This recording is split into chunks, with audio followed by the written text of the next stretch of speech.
MySpace sacrifices users for ads. In July 2005, MySpace was sold to News Corp for $580 million.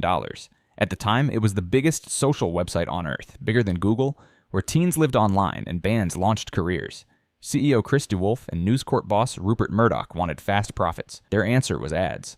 Banner ads filled pages. Pop-ups blocked profiles. Videos played by themselves. Music blasted before pages finished loading glittery backgrounds. At first, the site still worked, but users soon noticed frozen screens, broken profiles, and slow pages. Complaints poured in. Nothing changed. Fixing speed didn't make money. Ads did. Meanwhile, Facebook stayed clean and fast. By 2008, users were leaving by the millions, and advertisers followed. In 2011, News Corp sold MySpace for $35 million.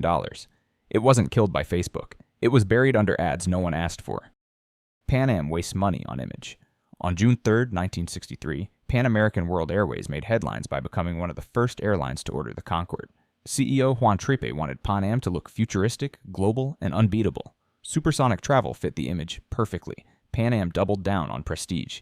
In 1966, it ordered 25 Boeing 747s for over $525 million. Betting bigger planes meant bigger dominance. The planes looked impressive. They were expensive to run and hard to fill. At first, the brand still dazzled, but flights flew half empty. Costs climbed. Delays grew. Competitors focused on efficiency and domestic routes that made steady money. Then the 1973 oil crisis hit.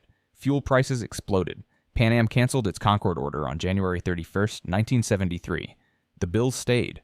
By the 1980s, Pan Am had lost billions. It shut down in December 1991. The image survived longer than the airline. Blackberry says no to touchscreens. On January 9, 2007, Blackberry executives watched as Steve Jobs unveiled the iPhone in San Francisco. CEO Mike Lazaridis wasn't impressed. A phone with no keyboard would never work for serious users. BlackBerry stuck to buttons. Physical keyboards stayed central. Touchscreens were delayed. Apps were treated as side features. At first, nothing seemed broken.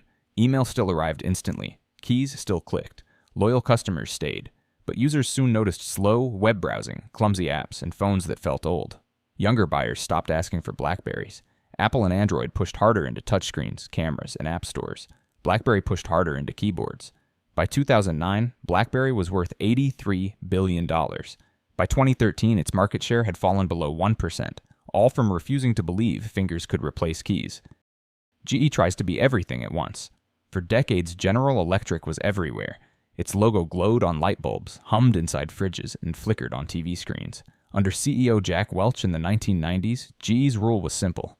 Own everything. Be number 1 or 2 in every business. If not, buy something until you were. It worked, profits rose, investors cheered. By 2001, new CEO Jeff Immelt inherited a monster. GE made jet engines, power plants, medical scanners, TV shows, and, quietly, acted like a giant bank through GE Capital. Easy money flowed. At first, nothing looked wrong. Earnings always hit targets. Appliances still worked. Then 2008 arrived. The finance arm cracked. The whole company shook. GE needed $139 billion in government support to stay alive. By 2018, GE was kicked out of the Dow. Turns out doing everything means breaking all at once. Friendster ignores performance problems. In 2003, Friendster felt unavoidable. If you were online, chances are you had an account. You added friends, wrote testimonial, ranked people, and accidentally learned bits of HTML trying to change fonts or backgrounds. Music played on profiles. Emo banners flashed. It felt like the internet finally had a social life. Founder Jonathan Abrams had built something massive. There was one problem. It barely worked. Pages took forever to load. Profiles froze. Messages vanished. At busy hours, the site crashed completely. Users refreshed again and again. Engineers warned the servers couldn't handle the traffic. Fixing it was expensive. At first, people stayed because everyone was there. Then faster sites arrived. MySpace loaded. Facebook loaded. By 2005, users were gone. Friendster later tried to return as a social gaming site in 2011. Few noticed. The site that taught people how to socialize online couldn't stay online long enough to do it. Quibi makes something nobody wants. On April 6, 2020, Quibi launched with Hollywood confidence and $1.75 billion in funding. The idea came from CEO Jeffrey Katzenberg, a former Disney boss. People he believed wanted high-quality shows in 10-minute chunks, made only for phones, watched on the go. Big stars signed on. Expensive shows followed. Episodes cost as much as $100,000 per minute. Then people tried to use it. You couldn't watch on a TV. You couldn't take screenshots. You couldn't share clips. The shows disappeared after you finished them. Meanwhile, YouTube, TikTok, and Netflix already existed and worked everywhere. Quibi blamed marketing, then blamed pandemic, then burned more cash. By October 2020, just 6 months later, Quibi shut down, returning less than $400 million to investors. It wasn't too early, it was just unnecessary. RadioShack keeps outdated store model. For decades, RadioShack was everywhere.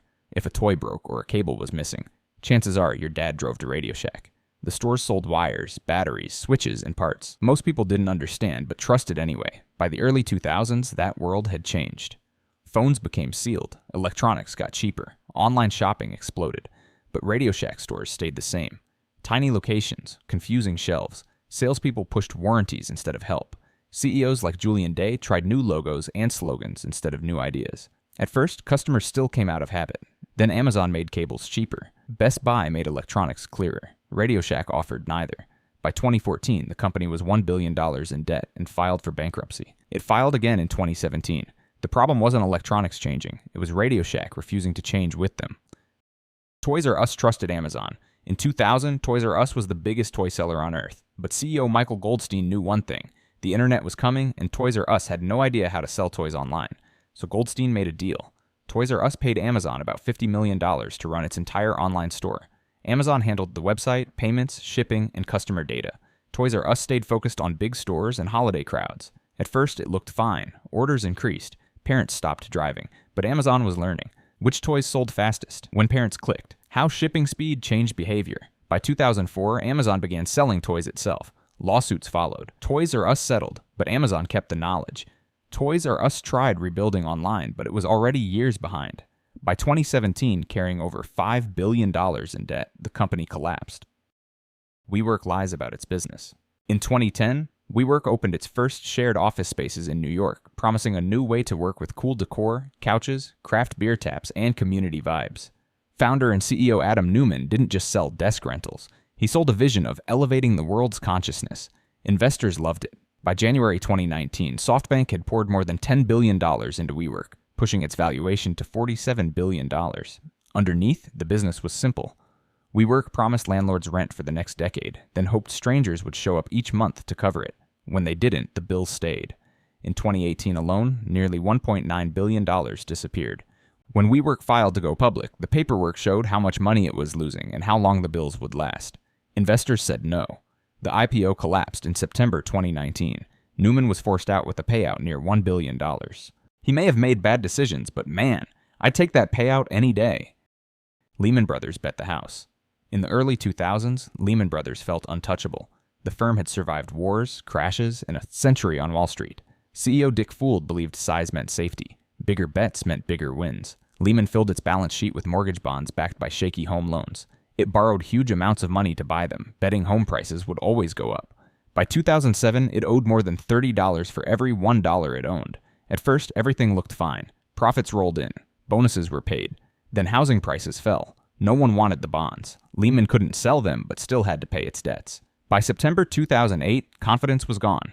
On September 15, 2008, Lehman filed for bankruptcy with $613 billion in assets and over $600 billion in liabilities, the largest failure in U.S. history.